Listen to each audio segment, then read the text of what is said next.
Hello, welcome to this edition of Worcester Summer Together from the Worcester Art Museum. My name is Aileen Novick, and we're going to be looking at animals in motion from the museum's collection. First, we're going to look at this sculpture of a horse from China. And if you look at this, you can picture this horse prancing, right? You see the leg with the hoof raised. You see the head up and the ears paying attention to what's around it. You can feel like you see the muscles, and this horse is ready to move. Next, we have this little Chinese dog from a Japanese woodblock print. You see the tail swish, the paw is raised, the head is moved. Behind it, you see lines on the wall, and all this helped convey a sense of motion in this print, that the dog is going somewhere. In this funny British print, you see all these downstrokes, these lines the artist put into the print where the cats and dogs are raining down on these people from the sky, and you see so much motion. Someone trying to get their umbrella, but it's blowing away. Other people are having their umbrellas up. Next, we have this racehorse, a German drawing, and you can see all the hooves in motion here. The legs are all four off the ground as this horse races down the line. And this is important in thinking about animals in motion, which was a really big topic for our next artist, Edward Muybridge, who was a photographer who in 1872 was trying to capture all four legs of a horse off the ground, because that is what this man called him to do. He was a railroad businessman who wanted to show people that that's how his horse rode.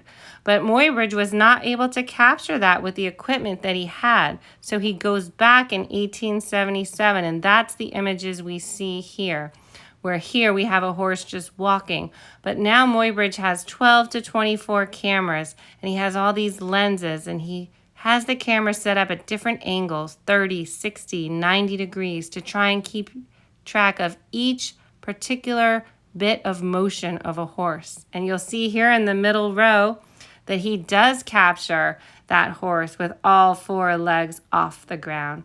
And Muybridge really made this his life study. He wanted to show locomotion of animals and people, and that's just what he does. He goes to the University of Pennsylvania, and he has works with animals and people. And in 1887, he publishes his work with 781 prints, and he says they are scientific evidence of the motion of people and animals.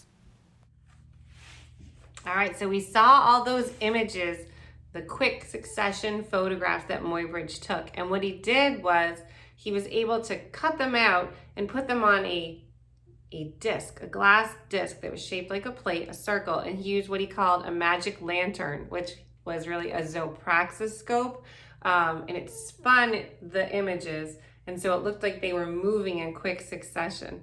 And he would show these to different people. In 1882, the New York Times even had a piece about Muybridge coming and showing people his zoopraxiscope. And they have this great quote from November 18th where they say, he used the zoopraxiscope, which an eminent English writer describes as a magic lantern run mad.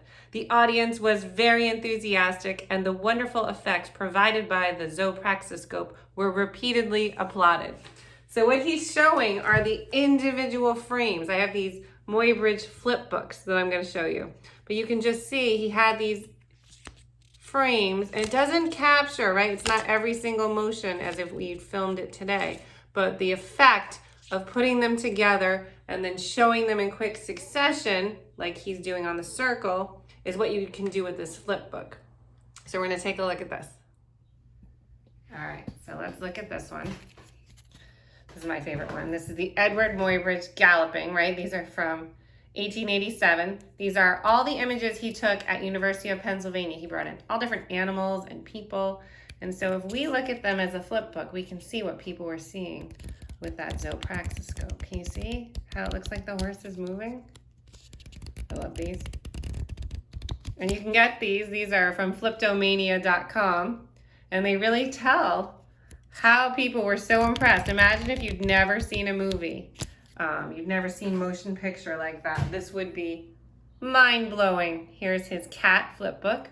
And he really impressed a lot of people, and it got a lot of inventors thinking.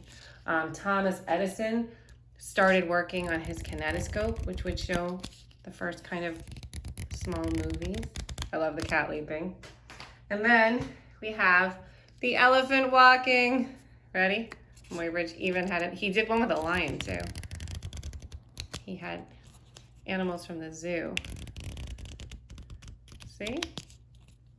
So they're fun to look at and they're fun to create, and that's what we're going to create, are our own flip books.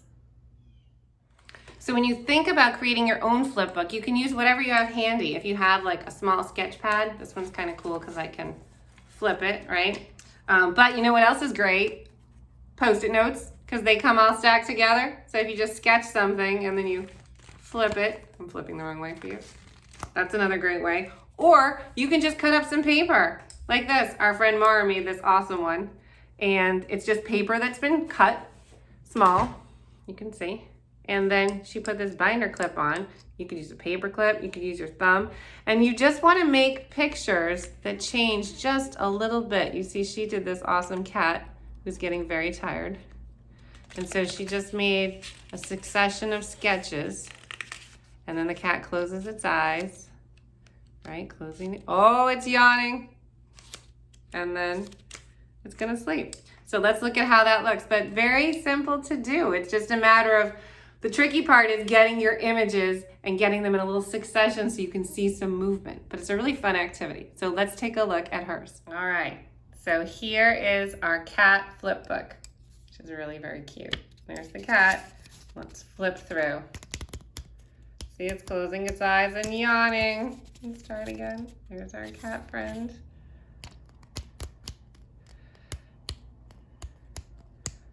Very fun. So you just want to have a good time and create some different frames, and I would love to see any work that you do. You can send it to me. If you're willing to send a picture of your flip book, please do so. Aileen Novick at worcesterart.org. Thank you for watching. Take care.